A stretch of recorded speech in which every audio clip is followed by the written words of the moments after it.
Halo semuanya, dalam video ini kami akan menjelaskan materi mengenai perjanjian yang berisi jenis, asas, syarat, unsur, akibat hukum, dan materi mengenai wan prestasi. Mari kita simak penjelasannya. Lalu apa sih perjanjian itu? Pada pasal 1313 KUH Perdata, perjanjian diartikan sebagai suatu persetujuan di mana satu orang atau lebih mengikatkan dirinya terhadap satu orang lain atau lebih. Selain itu, menurut Prof. Subekti, perjanjian adalah kesepakatan yang menimbulkan ikatan hukum antara dua pihak atau lebih untuk melakukan atau tidak melakukan sesuatu sesuai dengan isi perjanjian tersebut. Yang selanjutnya yaitu jenis-jenis perjanjian. Yang pertama, berdasarkan bentuknya, ada perjanjian lisan, yaitu kesepakatan yang dibuat secara mulut tanpa dokumen tertulis. Selanjutnya, perjanjian tertulis, yaitu kesepakatan yang dibuat dalam bentuk dokumen, surat, atau akta notaris. Selanjutnya yaitu perjanjian diam-diam, yaitu kesepakatan yang tidak diungkapkan secara eksplisit, tetapi timbul dari perilaku atau tindakan para pihak. Selanjutnya, yang kedua berdasarkan akibat hukumnya. Ada perjanjian obligatoir, yaitu perjanjian yang mewajibkan seseorang untuk menyerahkan atau membayar sesuatu. Kedua, ada perjanjian non-obligatoir, yaitu perjanjian yang tidak mewajibkan para pihak untuk melakukan penyerahan atau pembayaran sesuatu.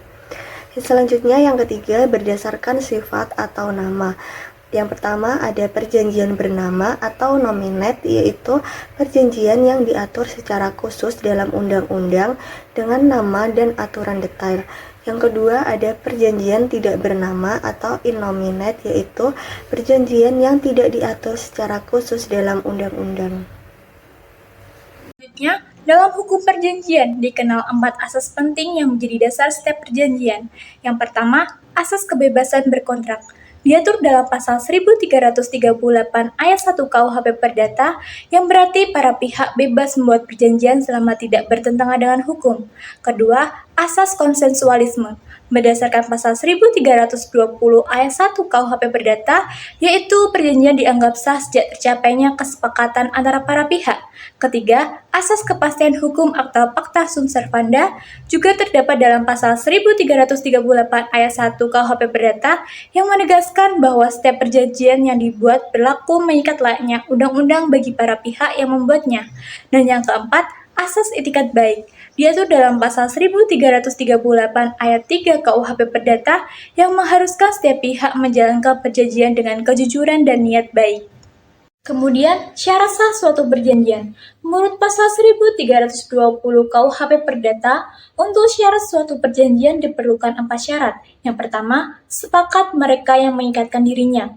Berdasarkan pasal 1321 KUHP Perdata, perjanjian menjadi tidak sah apabila kesepakatan terjadi karena adanya unsur-unsur kekhilafan, paksaan, atau penipuan.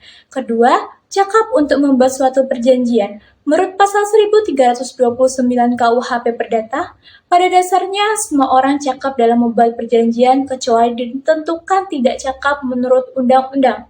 Ketiga, mengenai suatu hal tertentu. Artinya, objek perjanjian harus jelas dan dapat ditentukan jenisnya. Misalnya barang, jasa, atau hak yang diperjanjikan.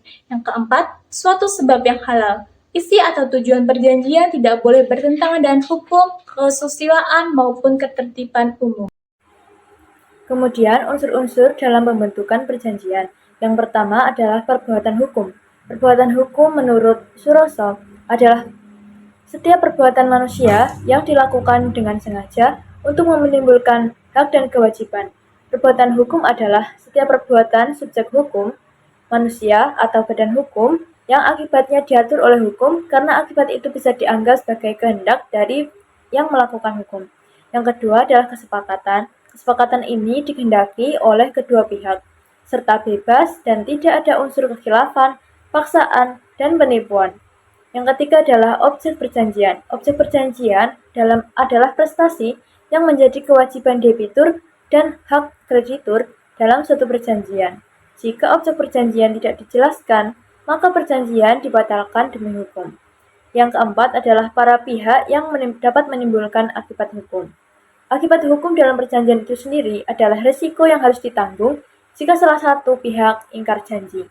Jika salah satu pihak ingkar janji, maka pihak yang dirugikan dapat menuntut ganti rugi. Perjanjian yang sah mengikat para pihak seperti di undang-undang, menimbulkan hak dan kewajiban, dapat dipaksakan melalui pengadilan, serta menimbulkan tanggung jawab hukum apabila terjadi wan prestasi. Selanjutnya adalah hukuman atau akibat-akibat sebagai pihak yang wajib melakukan sesuatu namun lalai. Yang pertama adalah membayar kerugian atau ganti rugi. Jika salah satu pihak wan prestasi atau mengingkari janji, maka pihak yang dirugikan berhak menuntut ganti rugi atas kerugian baik material maupun kerugian imaterial. Yang kedua adalah pembatalan perjanjian. Perjanjian dapat dibatalkan jika ada cacat kehendak, misalnya ada penipuan atau paksaan, atau salah satu pihak tidak melaksanakan kewajiban. Kemudian yang ketiga adalah peralihan risiko.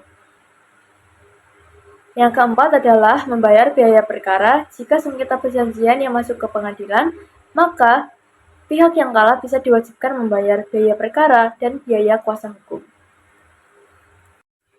Saya akan menjelaskan apa itu wan prestasi. Wan prestasi adalah keadaan di mana debitur tidak memenuhi kewajiban yang telah ditetapkan dalam perikatan, baik perikatan yang timbul karena perjanjian maupun perikatan yang timbul karena undang-undang. Atau dapat diartikan sebagai kelalaian atau kealpaan seseorang yang tidak melakukan apa yang dijanjikannya. Itulah yang disebut wan prestasi, di mana dia alfa atau lalai mengingkari janji ataupun melanggar perjanjian dan berbuat sesuatu yang tidak boleh dilakukannya. Wan prestasi dapat ditemukan dalam pasal 1243 KUH Perdata yang selengkapnya berbunyi sebagai berikut. Pergantian biaya, kerugian, dan bunga karena tidak dipenuhinya suatu perikatan mulai diwajibkan bila debitur walau telah dinyatakan lalai, tetap lalai untuk memenuhi perikatan itu.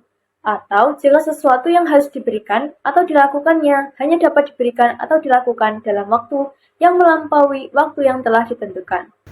Lalu bentuk-bentuk wan prestasi itu yang pertama tidak melaksanakan perjanjian, kedua tidak sempurna melaksanakan perjanjian, yang ketiga terlambat melaksanakan perjanjian, dan yang keempat melakukan hal yang tidak boleh.